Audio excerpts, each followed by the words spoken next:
பச்சை புடவைக்காரியாய் உன் தாய் மீனாட்சி நான் இன்று உன்னிடம் வந்திருக்கிறேன். என் தங்கமான தங்க குழந்தையே, இன்று என்னை வணங்கியும் துன்பங்கள் தொடர்கிறதே என்று கவலை கொள்ளாதே. நான் உனக்கென்று ஒரு திட்டம் வைத்திருப்பேன். அப்போது நீ யாரும் எட்ட முடியாத உச்சநிலையை அடைவாய். நம்பிக்கை கொண்டு நீ காத்திரு. என்னுடைய குரல் உன் செவிகளில் கேட்கப் போகிறது. ஆம் குழந்தையே, எனது அற்புதமான குரல் உன் செவிகளில் கேட்கப் போகிறது. அப்போது நான் உன்னோடு இருப்பதை நீ உணர்ந்து கொள்வாய். என் குரல் மீண்டும் கேட்கும் தருணத்தில் என்னை முழுவதுமாக புரிந்து கொள்வாய். நான் இருக்கும்போது நீ எதற்காக பயந்து ஓடுகிறாய்? என் பார்வைக்கு மிஞ்சிய சக்தி இங்கு எதுவும் இல்லை. நான் உனது நிழலாக இருக்கும்போது நீ எதற்கும் கலங்காதே. உன் வாழ்க்கையில் எது நடந்ததோ அவை அத்தனையும் நடந்து முடிந்துவிட்டது. இனி எதுவும் உன்னை துன்புறுத்தப் போவது இல்லை. வாழ்க்கையில் மிக வேகமாக வளர்ந்து பெரும் செல்வந்தர்கள் மத்தியில் நீயும் வாழப்போகிறாய். அனைவரும் வியக்கும் வண்ணம் உயரப்போகிறாய். தேவையில்லாமல் மனதில் கற்பனையை வளர்த்து கொள்ளாதே. என்னை மீறி எதுவும் நடைபெறாது. ஆம் குழந்தையே, என் குரல் அற்புதமான குரல் உன் செவிகளில் கேட்கப் போகிறது. உனக்கு வேண்டியதையெல்லாம் நான் வழங்கப் போகிறேன். உன் வம்சாவளி செழித்து வளரப்போகிறது. காத்திரு. நிழலாக உனக்காக நான் என்றும் எங்கும் இருப்பேன். இந்த பிரபஞ்சத்தில் நிலையுள்ளது, நிலை இல்லாதது என ஒன்று இருக்கிறது. இதுதான் உண்மை என உணரப்படும் உண்மையான சத்தியம் என்ற உணர்வுகள் மட்டுமே நிலையுள்ளது. ஆசைகளால் இது வேண்டும் என்று உணரப்படும் உணர்வுகள் நிலை இல்லாதது. கோபம் நிலையானது அல்ல, வெறுப்பும் நிலையானது அல்ல. ஆனால் ஒரு உயிரினிடத்தில் காட்டும் அன்பு நிலையுள்ளது. அது எப்படி? கோபம் போன்றதுதான் அன்பும் ஒரு உணர்வுதான். அது மட்டும் எப்படி நிலையுள்ளது என்று தானே கேட்கிறாய்? அன்பை ஒரு இடத்தில் ஆத்மார்த்தமாக காட்டும்போது அவரவர் மனதில் எழும் நிறைவான சந்தோஷம், தனக்கென்று அன்பை காட்ட ஒரு உயிர் உள்ளது என நினைக்கும் போது அந்த உணர்வு உயிர் பெற்று அவர்களிடத்தில் அற்புதம் செய்கின்றது.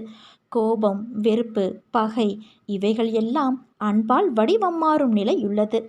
ஒரு உயிர் துடிக்கும் தருணம், அந்த நேரத்தில் உன் அன்பு இறைவனின் மனதில் நீங்காத இடம் பிடிக்கும். உதவி செய்வது மட்டும் அல்ல, மனதால் ஒருவருக்கு நன்றாக இருக்க வேண்டும், அவர்களை சுற்றி நல்லதே நடக்க வேண்டும் என்று பிரார்த்தனை செய்வதும் உதவிதான். அன்புக்கு வடிவமோ எல்லையோ இல்லை. அது சொல்ல முடியாத மகத்துவம் கொண்டது. நீ எப்படி இருக்க வேண்டும் உன் ஆன்மாவின் இயல்பில் என்று நான் கூறுவது இதுதான். உன் மனதில் ஒரு நம்பிக்கை பிறந்ததல்லவா? சந்தோஷம் வெளியிலிருந்து உணர்வது இல்லை, உன்னுள் தான் இருக்கிறது என்று உணர்ந்தாயல்லவா? வாழ்க்கை மாறப்போகிறது என உனக்குள் தோன்றிய இடத்திலேயே நீ நுழைந்து விட்டாய். இனி நடப்பவை, நடக்கப் போறவை எல்லாம் நன்மைக்கே. மகிழ்ச்சியான வாழ்க்கையை நீ வாழ்வாய் என் குழந்தையே.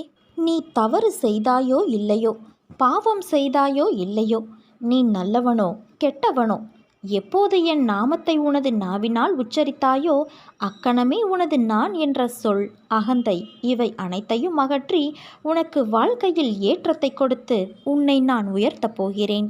வாழ்க்கையில் சந்தித்த சோதனைகளை எண்ணி வருத்தப்பட்டு இன்று உனக்கு வாழ்க்கையில் எதன் மீதும் பற்று என்பது இல்லாமல் மிகவும் விரக்தியில் இருக்கிறாய். இது முற்றிலும் தவறு. உன்னால் முடியாதது என்று இங்கு எதுவுமே இல்லை. நீ சற்று முயற்சி செய்தால் போதும். நீ வெற்றி பெறுவது நிச்சயம்.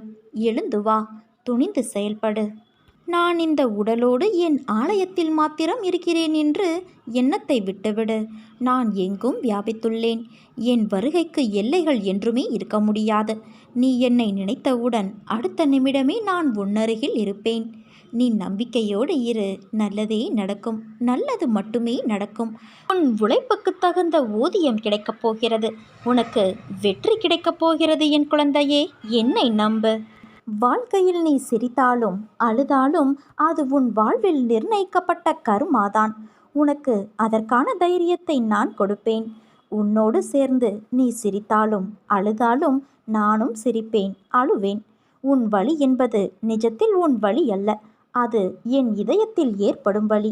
இப்படி என் பிள்ளையாக நீ இருக்கையில் கருமாக்களிடம் இருந்து தப்பிக்க வழி கேட்பது சரியா? உன்னை கோழையாகவா நான் வளர்க்கின்றேன்?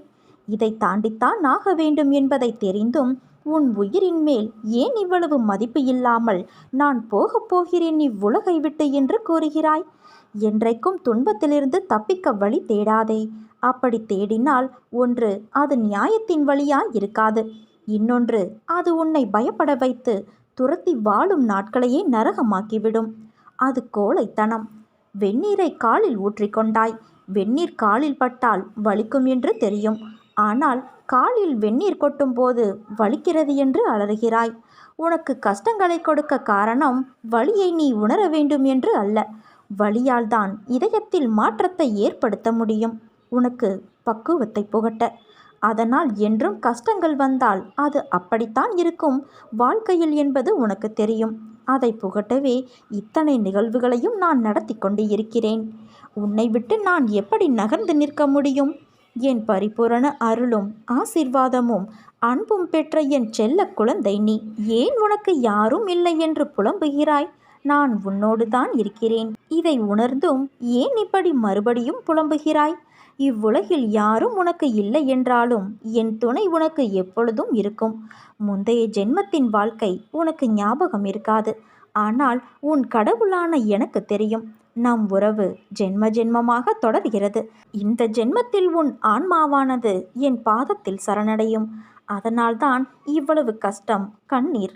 மற்றொரு பிறவி இல்லாமல் இந்த பிறவியிலேயே உன் கர்ம வினைகளை முழுவதும் அனுபவித்தாக வேண்டும் என்பது உன் பிறப்பின் விதி.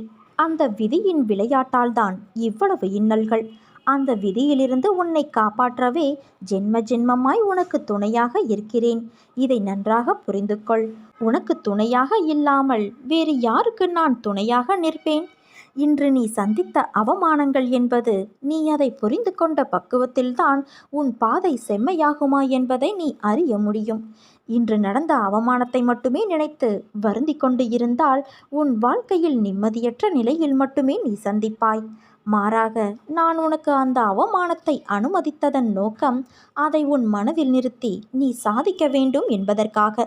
அவமானத்தை உனது லட்சியத்திற்கு வேகமாக பயன்படுத்தி உன் சுயமரியாதையை நீ யோசித்து உன் முழு உழைப்பை செய். மற்றதை நீ யோசிக்காதே. அதை உன் அன்னையான நான் பார்த்து கொள்கிறேன்.